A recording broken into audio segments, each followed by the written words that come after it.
Bonjour à tous, aujourd'hui on va parler d'un cas clinique concernant un conflit psoas-cupule. Il s'agit d'une patiente de 47 ans qui avait été opérée une première fois d'une prothèse totale de hanche sur une ostéonécrose de la tête fémorale. Les suites ont été très compliquées avec de multiples luxations récidivantes. En août 2021, son dossier est présenté au staff de l'équipe d'orthopédie du CHU et une indication de dépose et de reprise de prothèse est indiquée. Elle est donc opérée. On découvre en paire opératoire une chambre de mobilité postérieure avec un franc détachement des muscles pelvis trochantériens favorisant la luxation.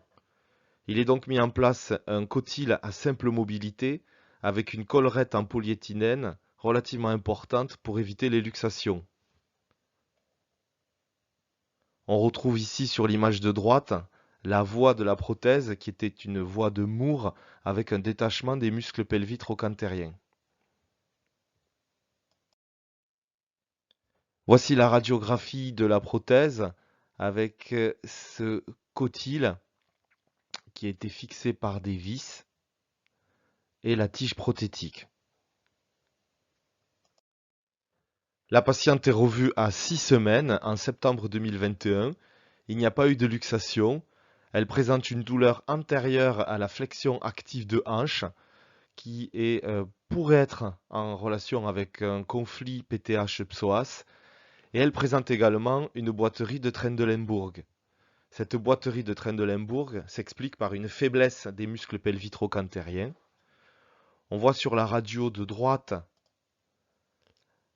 les vis d'ostéosynthèse et la cupule de prothèse qui pourraient être en relation avec le conflit PTH-psoas. Et concernant la boiterie de Trendelenburg, on s'aperçoit à la radio une déminéralisation osseuse très importante du grand trochanter, pouvant tout à fait expliquer celle-ci.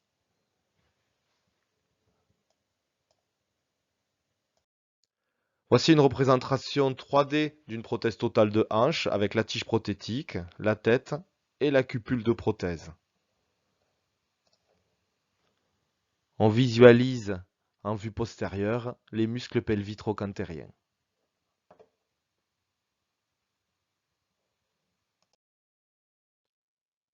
Le conflit psoas-cupule correspondrait à un conflit entre le muscle psoas iliaque, et notamment le tendon du psoas, schématisé ici en vert,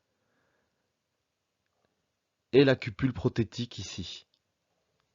Lors des mouvements de flexion-extension de hanche, un conflit se crée avec le psoas et la cupule, et parfois une bursite apparaît, déclenchant des douleurs. On effectue une échographie et on retrouve ici sur une coupe centrée sur l'articulation coxo-fémorale un étage ici en marche d'escalier avec une zone anéchogène correspondant à une bursite du psoas. Le muscle psoas est situé ici avec son tendon dans la partie distale un peu plus échogène que le muscle iliaque.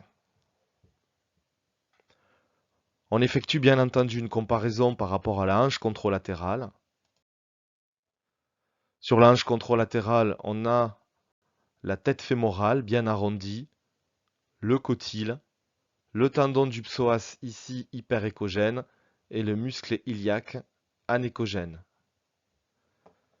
Sur la hanche opérée, on voit bien la marche d'escalier correspondant à la cupule prothétique avec la zone anéchogène en faveur d'une bursite, le tendon du psoas hyperéchogène et le muscle iliaque ici.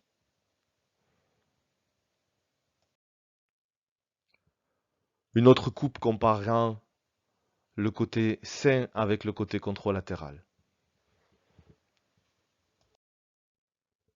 L'échographie nous permet d'identifier deux causes pouvant être responsables des douleurs présentées par la patiente. La première cause pourrait être en relation entre un conflit entre la cupule et le tendon du psoas.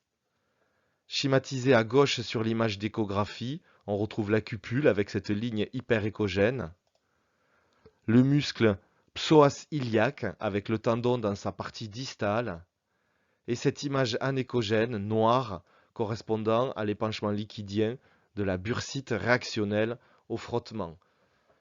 Sur la radiographie de droite, on peut schématiser la symptomatologie comme ceci, avec le muscle iliaque, le tendon du psoas, et lors des mouvements de flexion de hanche, se crée un frottement avec la cupule prothétique qui va provoquer une bursite et des douleurs antérieures chez la patiente.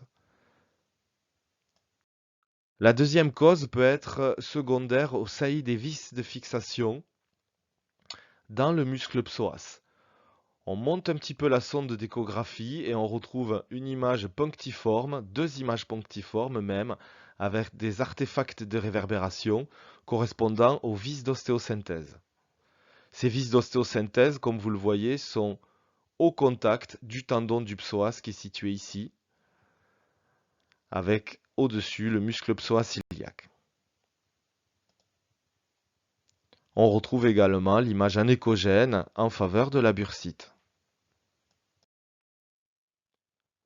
Voici une vidéo avec à gauche les vaisseaux fémoraux, la cupule prothétique, la bursite avec cette image anéchogène et le muscle psoas iliaque avec dans sa partie distale le tendon hyperéchogène. On descend, on voit le muscle qui va dans le petit trochanter, on remonte et au fur et à mesure que l'on remonte, on va voir apparaître les vis de fixation ici au contact du muscle iliaque.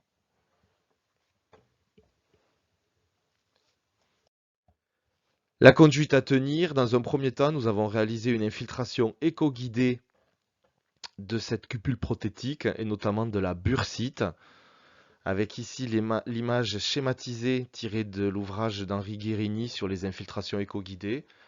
On va essayer d'infiltrer au plus proche de la bursite et de la cupule. On doit prévenir le patient, bien entendu, du risque infectieux. Cette infiltration s'effectue sous une asepsie stricte afin de prévenir tout risque infectieux. On ne visualise pas l'aiguille, mais on voit le produit arriver au contact de la bursite.